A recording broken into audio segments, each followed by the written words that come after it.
Hello gamers, welcome to another edition of Tonight on Magehammer's Game Table, where tonight we have episode 6 of my solo RPG session featuring Tiny Cthulhu with the Pulp rules. The Pulp rules are in the core book, and I've printed them out here for convenience sake. And this is the core rulebook by Alan Barr, published by Gallon Knight Games. One of my favorite game systems of all time, Tiny D6. I love it for its simplicity. It's a minimalist role-playing system that is extremely versatile and fun to play.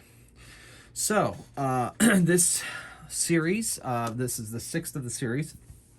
I urge you to go back and watch the rest of them, but they're all pretty episodic, so they're all pretty well self-contained. However, at this point, my characters, the Intrepid Society, which consists of Dr. Alistair Wickham, the founder, Dr. Tessa Stewart, one of his former grad students and now partner in the business, and Xander Chance, his protege, and pretty much all around,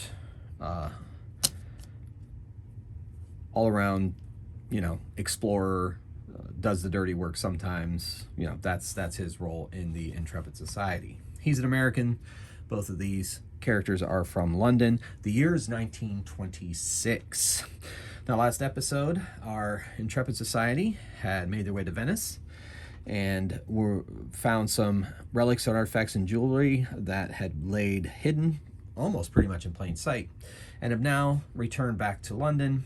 And a couple weeks have passed, and we're ready for their next adventure. So, I've been using the Inkwell Ideas SideQuest deck, Pulp Adventures. Each one of these cards has a scenario with lots of guidance for a game master, and then a map on the back that you can use to further your adventure. Sorry, last episode I didn't realize there was a map of Venice on the back of this. I guess that would have come kind of in handy. But anyway, the adventure went on as it was anyway. So that was last week's adventure. Let's see what challenges the Intrepid Society are going to face tonight. And we roll a 41. Okay. So each one of these cards is numbered, I believe, 1 to 68, plus there's some bonus scenarios that go into the 70s. But it's the first 68 that have the map and a much better outline of their structure, narrative structure. So, okay, so once again, we're looking for 41. Cards are out of order due to a mishap way back in episode 1 where I had 60-some card pickup. There's 41. Ooh.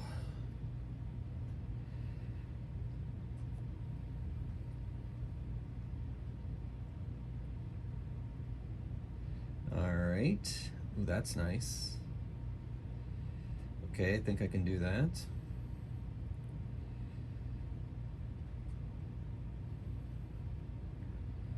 Alright. Dun dun dun dun dun dun dun dun dun dun dun dun. That sounds interesting, so we're gonna do it. Okay, the name of this adventure is The Lure of El Dorado. All right, so gather my thoughts, take a look at the card real quick. Dun, dun, dun, dun. Dun, dun, dun. All right, so I think we're ready. Okay, so the Dr. Alistair Wickham has summoned both Dr. Stewart and Xander Chance to his study in his mansion in London and says, hello.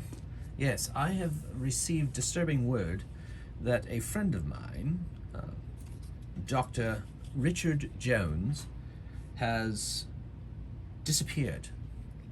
Last known, he was looking for El Dorado. So, one of his grad students, he teaches at Harvard, and one of his grad students has contacted me to tell me that he has disappeared, and he's quite concerned about him. So we've been invited to come to Harvard to hear out the grad student and see if there's anything we can do to go help find Dr. Jones. So we leave immediately. Dr. Stewart, I have your plane being readied, so you'll fly us across the pond, and we'll make our way to Harvard. I can answer any questions for you on the trip over. All right, let's go. Yes, let's go. So they make their way out to the private airport that Dr. Wickham does, and they get in a plane. Dr. Stewart is a pilot, and she flies them to where they need to go. Currently, the party has 3 experience points each from the last adventure, which I did not say at the end of the adventure, just so those keeping track at home know that's where we're at as far as experience points go. I think what I'm going to do is at 6 experience points, I can increase their hit points. And so I think we're going to do that. Last time I saved up 10 experience points each to spend on a new trait, but I've decided that I think they need some hit points added on, and I think that's what I'm going to aim for. So if this adventure gives them 3 experience points, then they will be gaining more hit points for the next adventure. Okay, excellent. So they're flying across the pond. You know, cue the Indiana Jones map where the plane flies in a red line, hits a little dot, and flies in to the airport in Boston when they take a taxi to Harvard.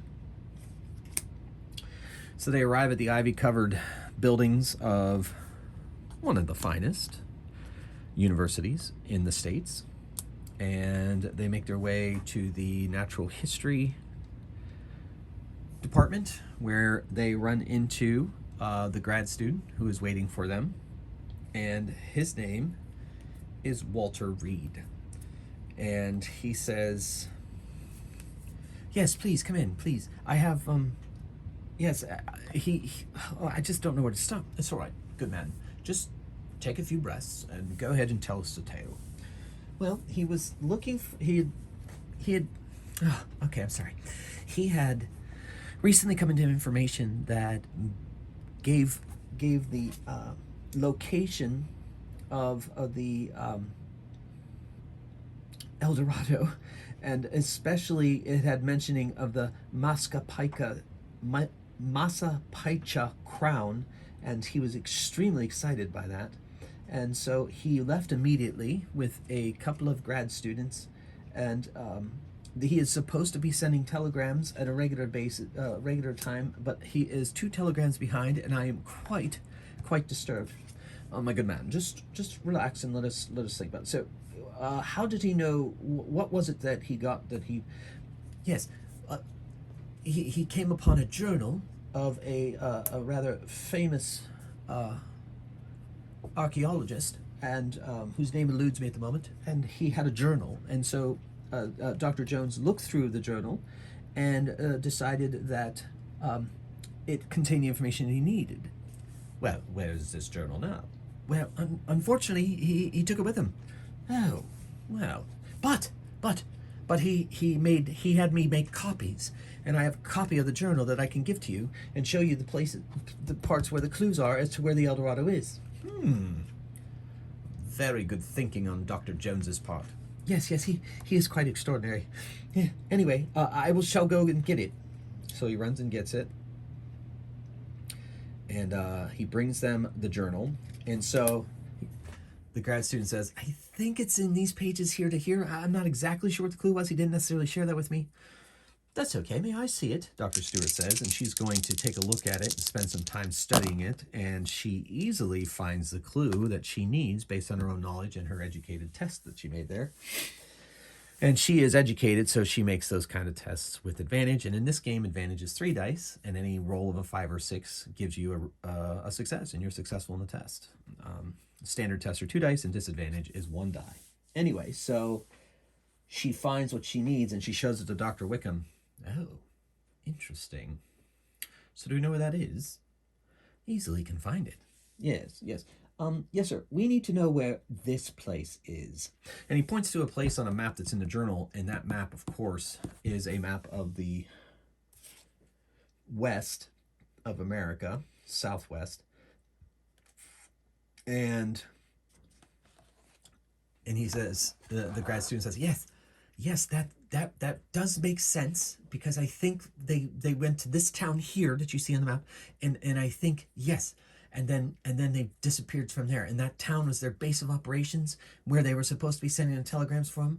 So I guess the next step of your quest is there. Yes, very good. Yes, well, thank you so much. We are going to fly out there and look for Dr. Jones and send him your way when we find him. Buck up, sir. We shall find him. Oh, I do so hope you do. I'm beginning to become quite worried.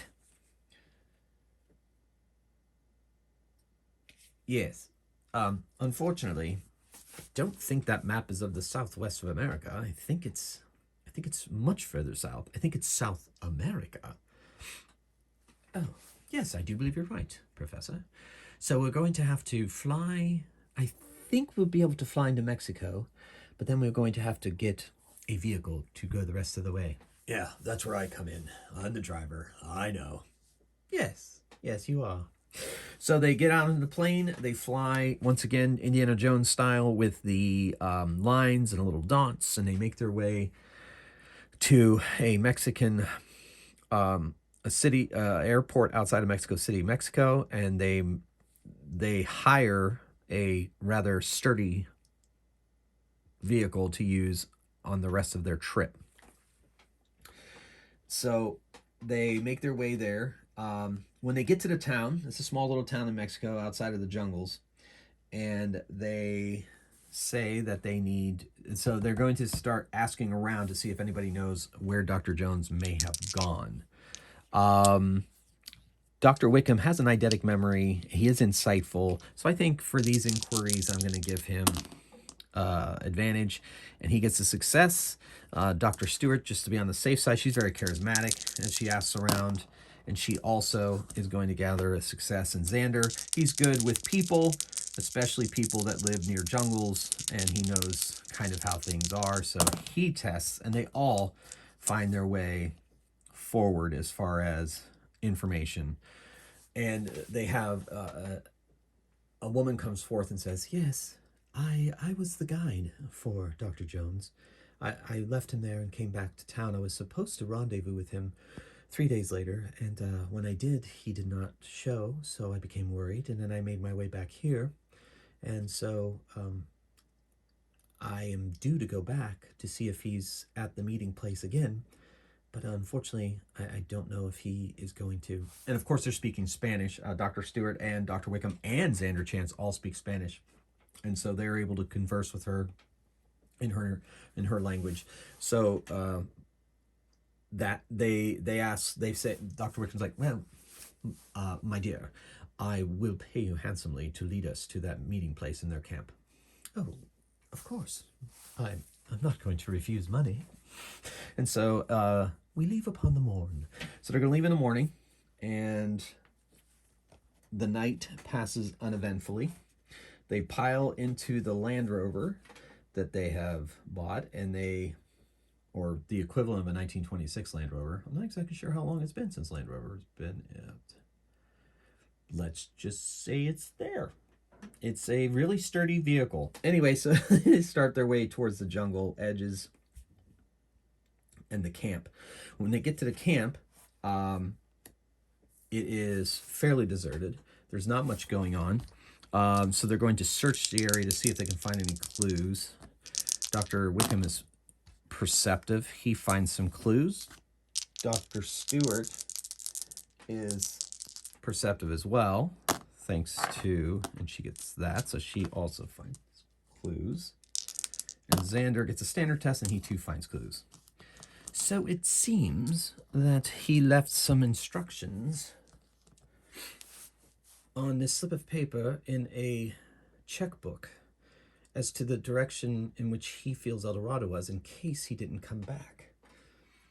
And it is very cryptic, but I think between the three of us, we have figured it out.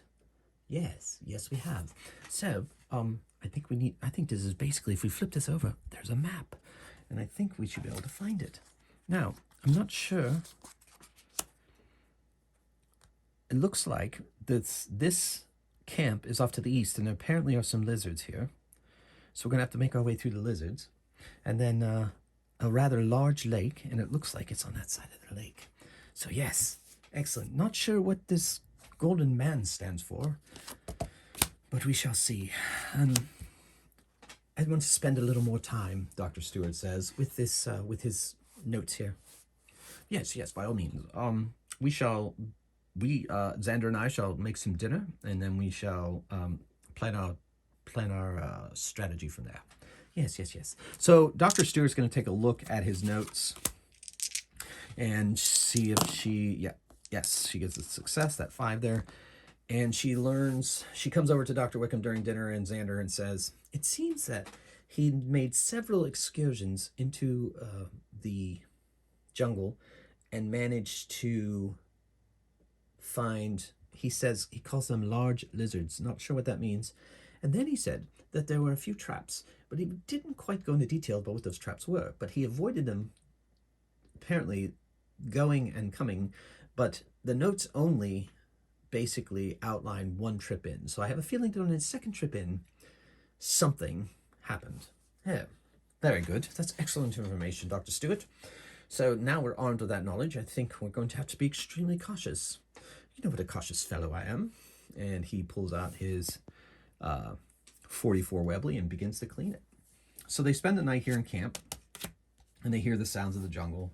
Constant creatures. There's mosquito netting in the camp.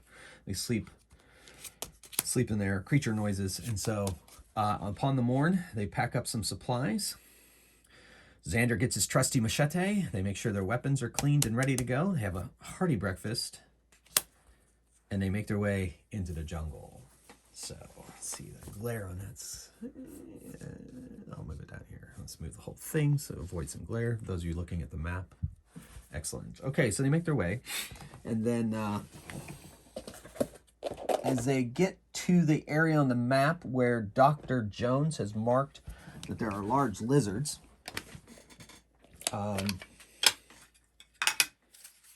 they become very cautious. And they also start to notice that the sounds begin to lessen. Fewer birds, fewer creatures. Yes. Ooh, let's see what that. No, we could do that. Okay.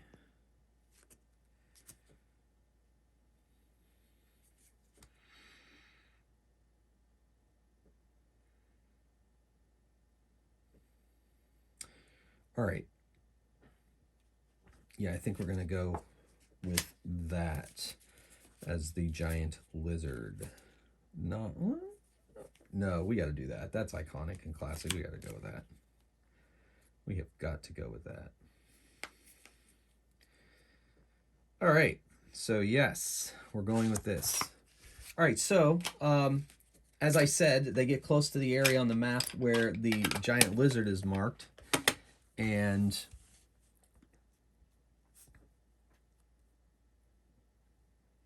it goes quiet and still.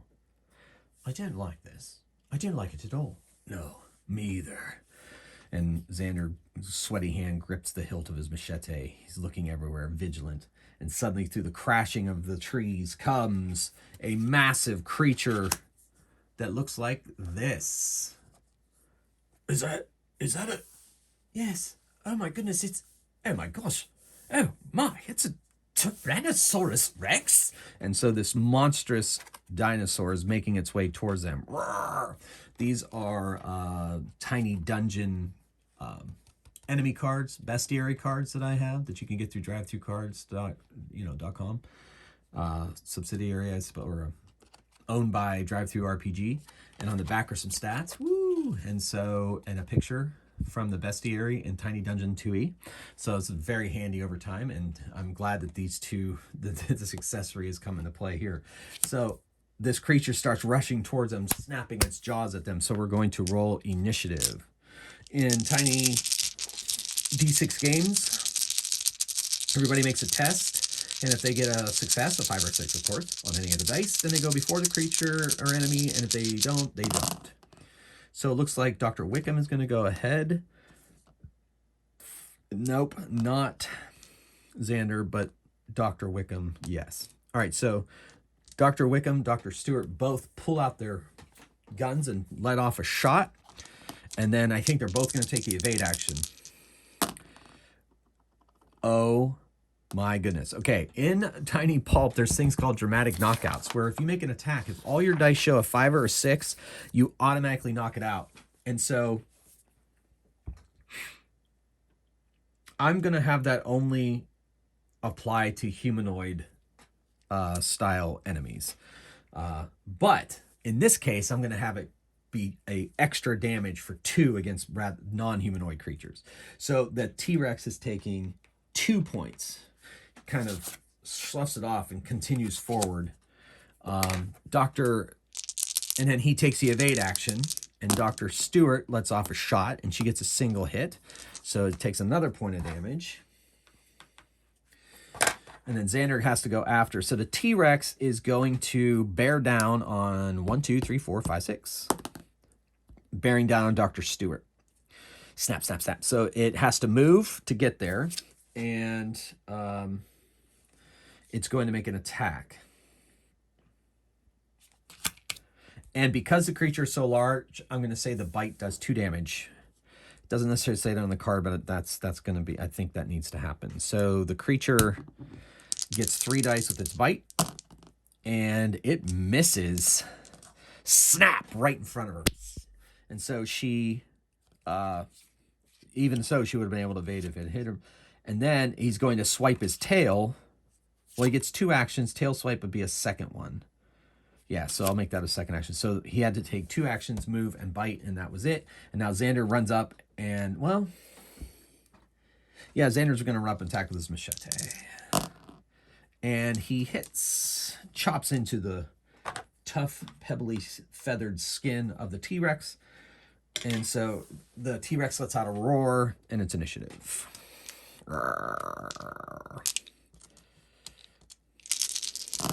Sweat pouring down their faces. Dr. Stewart's going after. Dr. Wickham and Xander are going ahead. Xander takes another swipe with his machete. Gets all successes. That's 2 damage.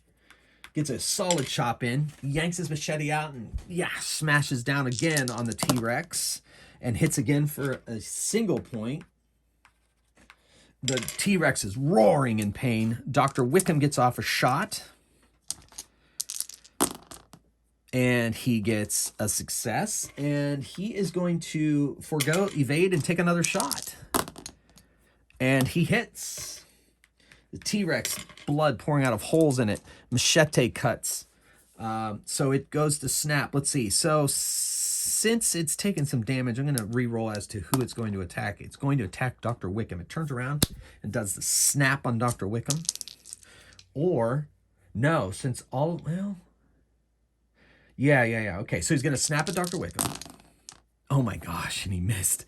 And then he's going to do a tail slap to try to knock down the adjacent enemies. And he gets no successes there. So they dodge under his tail, dodge away from his tail. Dr. Stewart lets go with a shot from her pistol. Hits, almost doing double damage. And then takes... She's getting nervous. She's going to take the evade action. So that's her second action. All right, so initiative. They could smell the T-Rex. Smells like rotted meat in its teeth. Horrible breath. And just like a creature. Dr. Wickham, he is determined to take this creature down. However, Xander and Dr. Stewart go after the T-Rex. So Dr. Wickham lets loose with a couple more bullets. And hits. Does another point of damage. Takes another shot. And okay, double damage. All of his dice show a success. The T-Rex is still up, but he sure has his attention. So he's just going to turn and attack Dr. Wickham. And hits Dr. Wickham. So that's 2 damage to Dr. Wickham. And then it's going to let go of the tail slap. And is not successful. They dodge that easily. So now Xander attacks with his machete and misses. He's going to hold on to his grip points. That's not that huge of a deal for him right now. And she's going to, Dr. Stewart's going to let loose with a pistol shot. Boom, almost double damage. Does 1 point of damage. Instead of evading, she's going to take a second shot, hoping for a knockout, which she doesn't get. She does another point of damage, however. The T-Rex is reeling. This modern technology is damaging, and all it wanted to do was eat. All right, so initiative. Dr. Wickham goes before. Dr. Stewart goes before. Xander goes after. So,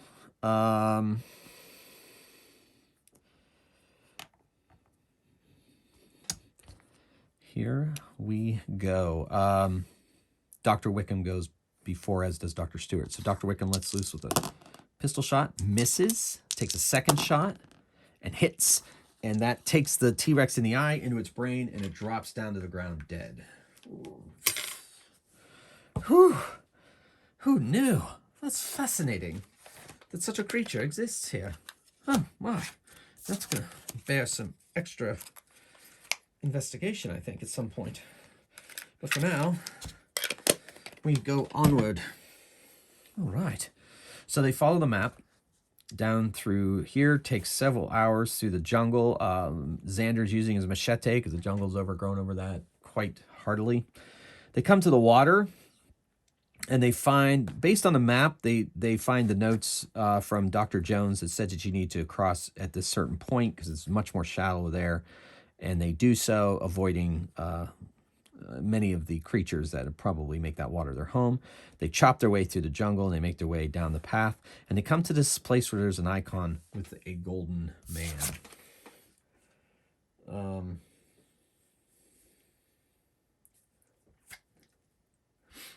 As they are making their way through that,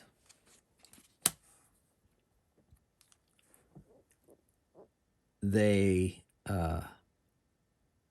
see something in the something glints. The sun glints off of, looks like something metal in the trees. And as they get closer, Dr. Stewart's like, "Oh my, it's a statue, a golden statue." What? Let me see. That's one of the best statues I've ever seen. It really looks like somebody there. Yeah, yes, quite curious. Interesting. Interesting. There appear to be several of them here. Let's look. So they go ahead and they make perception checks. Dr. Wickham gets a success. Dr. Stewart is perceptive as well. She gets a success. And Xander, he does not. And Dr. Stewart and Dr. Wickham are like, "Oh, hold on, Xander." And they stop him. See that there? That's a trigger. Wonder what it triggers. It looks like it has some rope. Interesting. Give me a stick.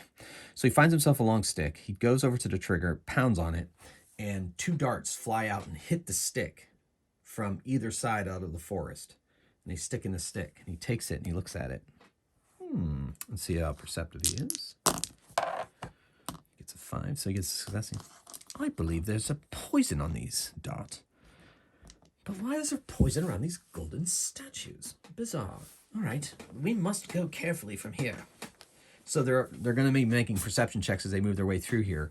And since Xander knows the nature of the traps, he is going to get advantage on these tests as well. So all 3 of them are going to make tests, perception tests, to be able to find traps as they go. And Dr. Stewart passes her test. Xander passes his. But Dr. Wickham does not. And so he triggers a trap. He gets a saving throw. He is now resolute thanks to that trait that I gave. So the darts fly out at him, and he gets a save test to try to avoid them. And he gets a 5, so he does. The darts fly by him. Oh my, must be careful. And then as he stumbles a bit, comes up against one of the statues and goes, This statue looks like Dr. Jones. Oh my, let me see. And Dr. Stewart and Dr. Wickham investigate the statue while Xander keeps an eye out. Oh my, I think this is pretty solid. I think this is Dr. Jones. Oh, well, how is that possible? I don't know. Very bizarre. Well, we must be extra careful going forward. However, we must also figure out a way to get him out of that golden shell, or whatever it is. Hopefully he wasn't turned into gold. Do you think Midas is around? No, wrong part of the world. Interesting. Well, we have a little bit more to go before we make it to where he says on the map where El Dorado is. So let us continue. All right. Dr. Wickham makes his perception checks. Dr. Stewart does not, and Xander does. I don't know whether to use a grip point to have Dr. Stewart re-roll or have her take her chance with the saving throw. I'm going to have her take a chance with the saving throw. She's resolute too, so she gets saves on her saving throws. And she avoids the darts. And they make their way past that area, marking it in their minds that they're going to have to come back for Dr. Jones. So they make their way towards the building, being extra cautious as always. And so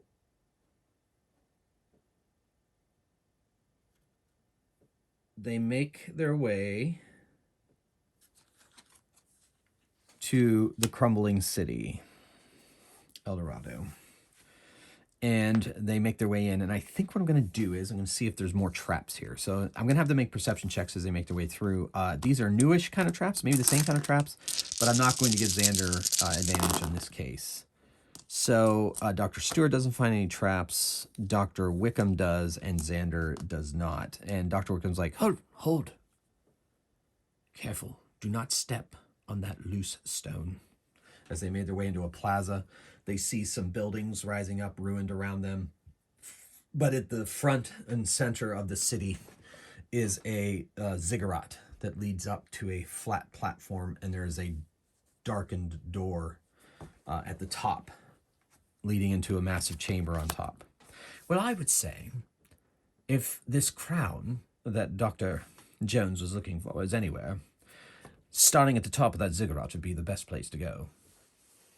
I concur, says Dr. Stewart. All right, let's go.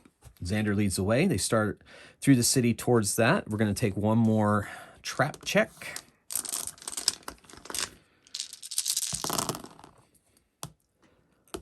And Xander finds a trap. Dr. Stewart sees the trap, but Dr. Wickham does not. Hold on. Whoa, careful. Right there. Yes.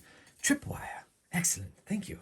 So they step over the tripwire and they come to the base of the ziggurat and they begin walking their way up with Xander leading, single file, Dr. Stewart in the middle, Dr. Wickham bringing up the rear. The heat is oppressive. The humidity is horrible. It's getting to be it's getting close to dinner time by this time after all the hours they've spent in the jungle. They're drinking water from their canteens, and they also took some time after the statues to eat some food. So that at least has been taken care of. And now they're making their way to the top of the ziggurat to enter into the chamber, into the coolness of the shade of the chamber. This chamber has it's a rather large room, and in the room there is a throne about 60 feet from the entrance, and sitting in that throne is a bear, a rather large bear that is wearing a crown and is wearing spectacles.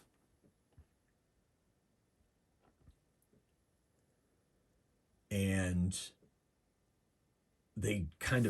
there's torches burning, and they're rubbing their eyes like, I say, is that a bear?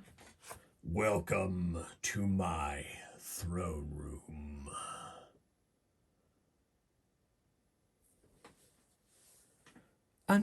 Yes, hello. Why do you trespass upon my domain? Well, Actually, sir, we are looking for a friend of ours, a Dr. Richard Jones. Don't know him. Don't want to meet him. I want you to leave. And the bear is speaking Spanish, by the way. Yes, well, actually, so you're sure you haven't seen, I'm sorry, I have to ask, how can you talk? That is for me to know, and you never to know. I'm going to give you one chance. And as he's talking, a jaguar steps out from behind the throne. A gorilla comes out from behind the throne, or more of an ape comes out from behind the throne, and another and a like a dog-like creature comes out from behind the throne, and then on the other side another cat comes out on the throne, and the cats start to hiss and growl, and the ape stands up and pounds its chest, and Xander's like, I used to think that I'd seen everything, but no, I hope I've now seen everything. yes, quite bizarre. Well, Your Highness, I am Dr. Alistair Wickham. This is Dr. Tessa Stewart, and this is Mr. Xander Chance. We are the Intrepid Society, and we are truly here looking for our friend. Actually, we have a feeling that we may have found him, but it just seems almost impossible. But now that I see you with your wonderful spectacles and your crown, yes, I am quite impressed. But anyway, so what I'm saying is that if you can speak and wear spectacles, then it's quite possible that that statue actually wasn't a statue, but was truly my friend. Yes, that's true. He has fallen for the golden traps. What? Golden traps? Yes, quite ingenious. I myself did not invent them. However, my predecessor did, and I know how to free your friend. Oh, well, that's wonderful. Well, please, do tell us. No, What? Why not? I demand combat. I'm sorry. Combat? What? There's no need to fight. We just would like to get our friend and leave. I'm afraid I can't let you leave. The secret of me and my minions must not leave here. But I will tell you this. I have the formula needed for the unguent that will free your friend from the gold, and it is under my crown. So if you defeat me, you may have the recipe. But I don't think you're going to, because I cannot allow the secret of me, the secret of El Dorado, to escape here. Oh, well, if that's how it's going to be, then so be it. I guess, as they say in America, let's do this. Initiative. All right, so they've got two cats, an ape, and a dog-like creature. And so here, and then also the king himself, the bespeckled bear. My name, of course, is King Ursa. It wouldn't be anything else, would it? All right, so we're looking at initiative here. Dr. Stewart going after, Sanders going after, and Dr. Wickham is going before. So Dr. Wickham pulls out his gun and fires off at the bear, hoping for a dramatic knockout. Nope, but he does wing the bear and does some damage. All right, and so he takes, oh man, I think he's going to take the evade action. There's too much at stake for this. And so that brings us to them. So the bear starts heading for Xander. No, he's going to let his minions do the attack first. And he's going to see how that plays before he gets into the fray. He's going to stand on the throne and just laugh a bear-like laugh. The two cats, one of them goes after Wickham, one of them goes after Chance, and then the ape goes after Xander, and the dog creature goes after Stewart. So the dog creature moves and attacks Dr. Stewart, and misses. She avoids the attack. Xander, they move up on Xander, the one of the cats, and the ape. And the ape manages to punch him, and so he takes a point of damage. And then one of the cats leaps at Dr. Wickham and misses. Dr. Wickham dodges, no problem. And so the Bear King, he has a spear across his legs, and he takes the spear, stands up, and pounds the spear down on the stone and gets ready for combat. But for now, he's going to hold there, and he begins to laugh. And so we roll initiative. Oh, no, I'm sorry. Now Dr. Stewart and Xander get to go. Xander chops with his machete at he's a little more afraid of the ape than the cat currently. He hits the ape.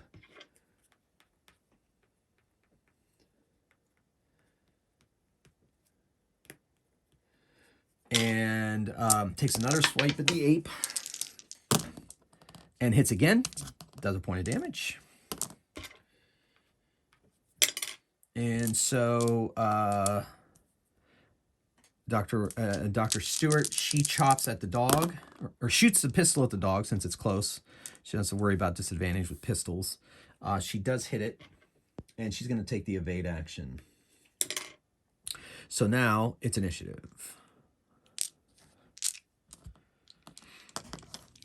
Yeah, I think the ranged weapons rules, I think I like the fact that pistols are really short-range weapons, so I don't have them have disadvantage when I think in the main core rules they actually do. But, yeah, so close, all melee weapons can strike enemies ranged. You can use ranged weapons in close range, but you have disadvantage. I do that with, like, crossbows or, like, rifles and submachine guns and so forth, but ultimately, for pistols, I think I just have them be normal at close range, because that's what they're built to do. Oh, my goodness. Well, so Xander and Dr. Wickham go after. Dr. Stewart goes before. So she's going to fire her pistol at the dog and hits it again. And she's just going to not evade and just shoot it again as she maneuvers around it, and she hits it again and does a point of damage. The dog yelps. The dog growls. The dog is not happy. The dog attacks her. Bite, hits, point of damage. She doesn't have evade because she took 2 actions this time, so she takes a point of damage. And then it bites her again and misses. All right, so now the ape attacks. The ape and the cat attack Xander. The ape hits him again, but the cat misses again. So Xander's been able to maneuver around that cat easily as he tries to focus on the ape. The ape hits him for a point of damage. And then the other cat attacks Dr. Wickham. Bites, does a point of damage. And bites again. And hits again. So that's down to 2 hit points. All right, so now the Bear King comes down the steps slowly, so that's going to take both of his actions. He's not in any hurry. His minions are doing just fine. Dr. Wickham is going to spend 2 grip points to gain a D3 hit points. Of course, it's only 1, but that brings him to 3. And then he is going to take a shot at the cat attacking him, and he gets a dramatic knockout. Now, I know I said humanoids only, but I think since this is a minor creature, he takes a shot. He hits the cat right in the head with a bullet, and the cat drops dead. Dramatic knockout, but dramatic death out, I guess.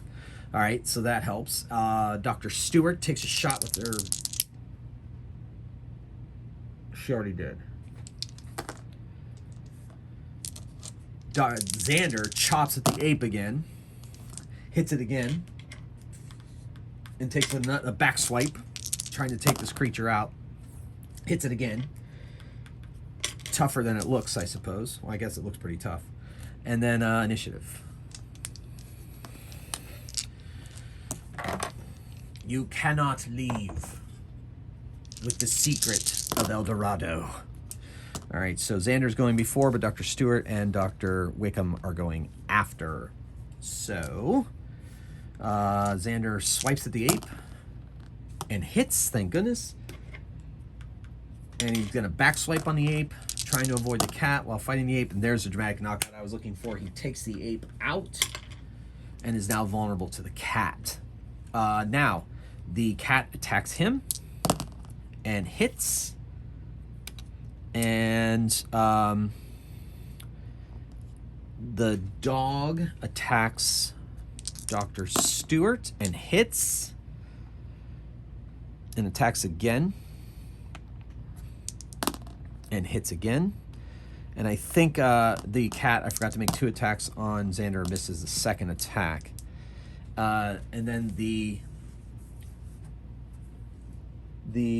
Bear King rushes forward and attacks Dr. Wickham with his spear. And misses. Dr. Wickham fires off his gun at the king and hits. And he's going to take the evade action. Dr. Stewart shoots at her dog and hits and takes the dog out. And the dog goes down. Hyena dog, whatever it is. Hard to say what kind of species it was. And now she takes a shot at the Bear King and hits him as well. I'm going to rule right now before it happens, the Bear King will only take double damage from a dramatic knockout and not actually be knocked out. Just the minions. Saying that before it happens on camera. All right, so initiative. You must not leave here. All right, Xander and Dr. Wickham go ahead. Dr. Stewart goes after. So Xander chops at the cat that's on him. Misses. Chops again and hits. Wounds the cat. The cat is stopping him from getting toward the bear. Dr. Wickham fires off his gun at the bear and takes the evade action. He hits the Bear King and takes the evade action. And now the Bear King stabs at him. Dr. Wickham can evade that hit and doesn't, takes a hit. And the Bear King comes back around with his spear and misses Dr. Wickham. All right. So now, I think the cat will attack Xander. No, I already had the cat attack. No, I didn't, did I?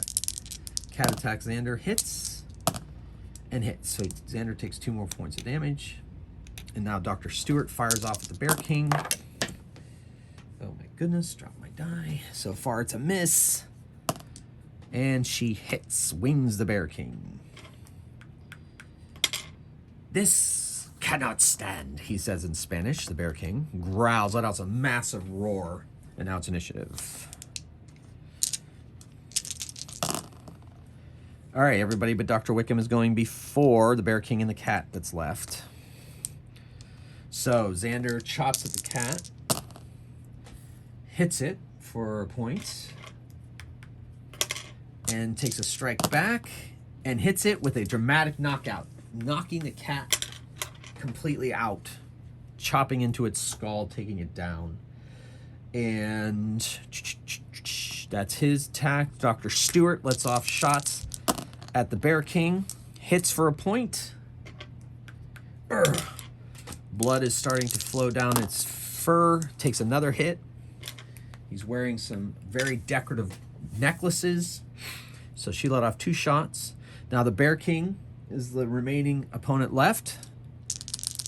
He takes a stab at Dr. Wickham and misses, and takes another stab at Dr. Wickham and hits. So Dr. Wickham is down to 1 hit point. And then he raises his pistol and fires at the king and misses. And fires again. No, he's going to take the evade action. He's going to take the evade action. I don't even know what that third die was. He's going to take the evade action. He needs to take the evade action. All right, here we go, initiative. I got news for you, Bear Man. I'm taking you down. All right, so just Xander with those snarky words is going first. So he moves to the king and attacks. Those are his 2 actions. He hits the king for 1.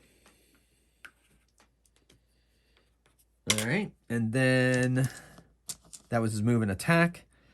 And so the Bear King now attacks. Let's see if he switches his attack to Xander. So 1, 2, 3, 4, 5, 6.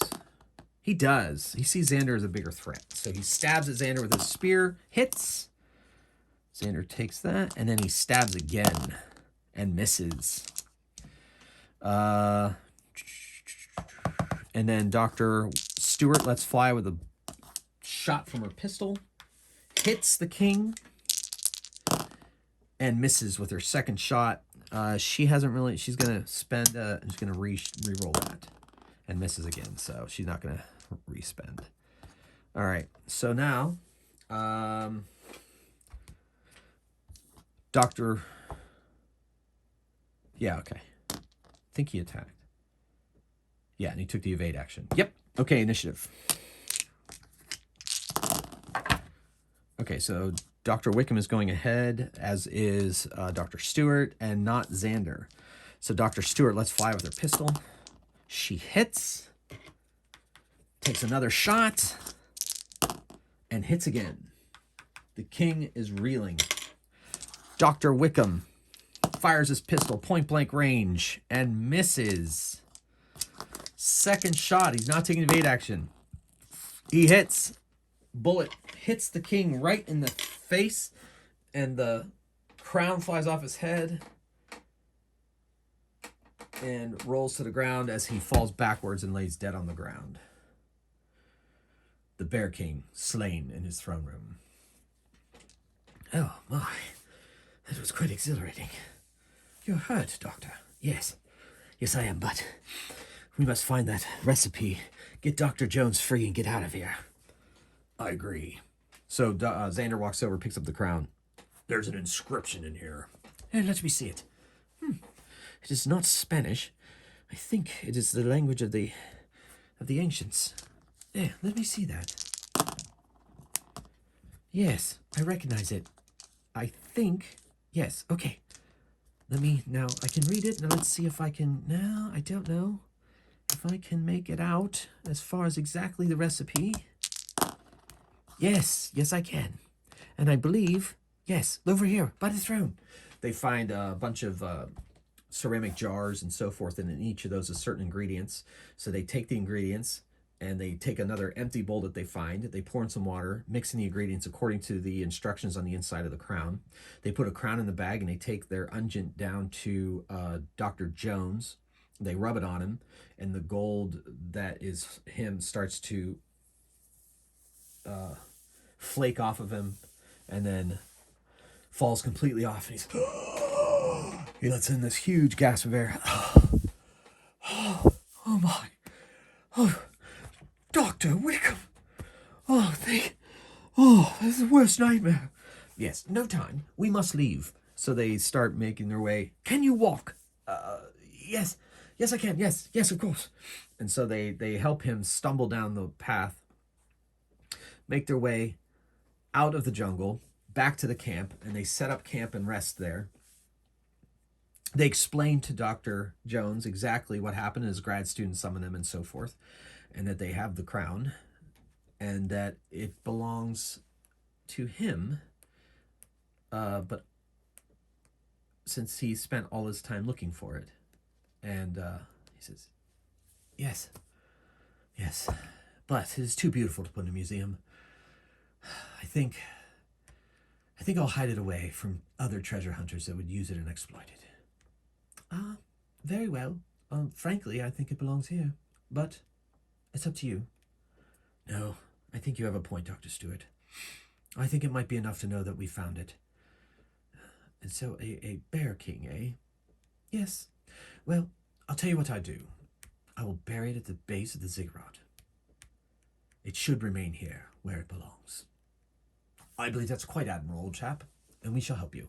So they return back to the ziggurat, they bury it, make their way back to camp, make their way back to Mexico City, make their way back to Dr. Stewart's plane.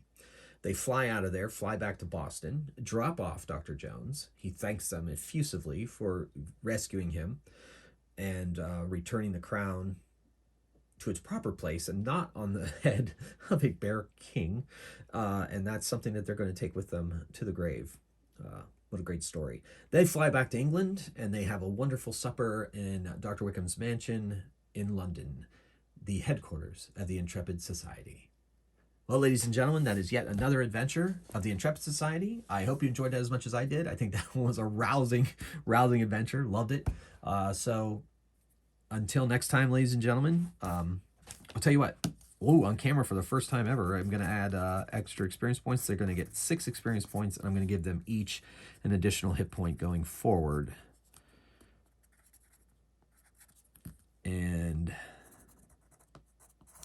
so they're good to go. So I did it on camera. There you go, folks. All right, once again, thank you for watching. Thank you for all your support of my channel. I'm having a blast playing these games for you and telling these stories.